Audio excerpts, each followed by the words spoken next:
Hello friends, ছন্দমাধুরীতে সবাইকে স্বাগত জানিয়ে আজকে একটি হট টপিক নিয়ে এসে পড়েছি। ধর্মেন্দ্র প্রধান পদত্যাগ করেছেন, শুনেছেন তো সবাই।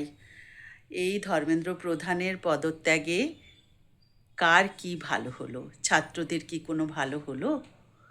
আর এরপর যে প্রেস কনফারেন্স হয়েছে তার মধ্যে যে এই কয়েকটি পয়েন্ট রাখা হয়েছে সেগুলো ছাত্রদের জন্য কতটা ভালো হবে, কার জন্য কতটা ভালো, সেই নিয়ে আজকে কিছু কথা আপনাদের সামনে নিয়ে এসেছি।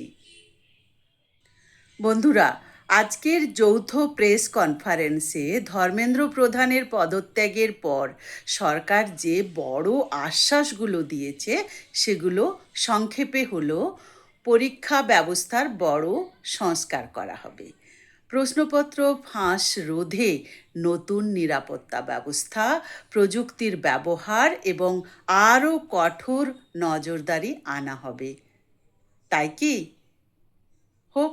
নেক্সট দেখছি, নিট প্রশ্নপত্রের যে ফাঁস হয়ে যাচ্ছে তার সঙ্গে জড়িতদের বিরুদ্ধে কঠোর শাস্তি, তদন্ত দ্রুত শেষ করে দোষীদের বিরুদ্ধে কড়া আইনি ব্যবস্থা নেওয়ার প্রতিশ্রুতি দেওয়া হয়েছে। হোক, খুবই ভালো জিনিস।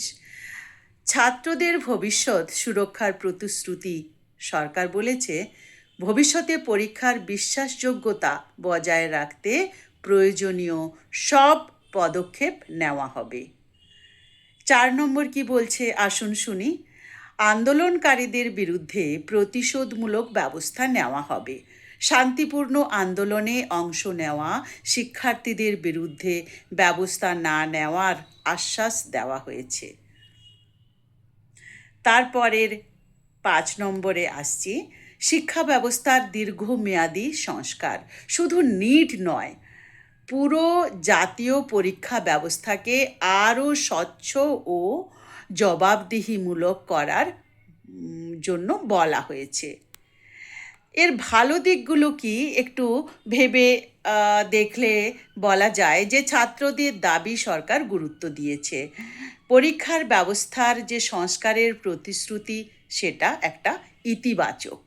দোষীদের শাস্তি ও স্বচ্ছতার উপর জোর দেওয়া হয়েছে। যেগুলো নিয়ে এখনও প্রশ্ন আছে সেগুলো হলো, এগুলো আপাতত আশ্বাস, বাস্তবে কত দ্রুত কার্যকর হবে সেটাই বড় প্রশ্ন।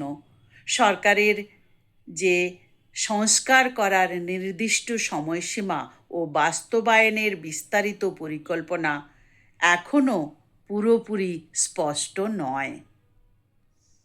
এই ছিল আজকের আমার বক্তব্য। কেমন লাগলো ভিডিওটি? ভালো লাগলে অবশ্যই কমেন্টে জানাবেন, আরও কিছু জানা থাকলে বলবেন, আমি এই সব নিয়ে চর্চা করি।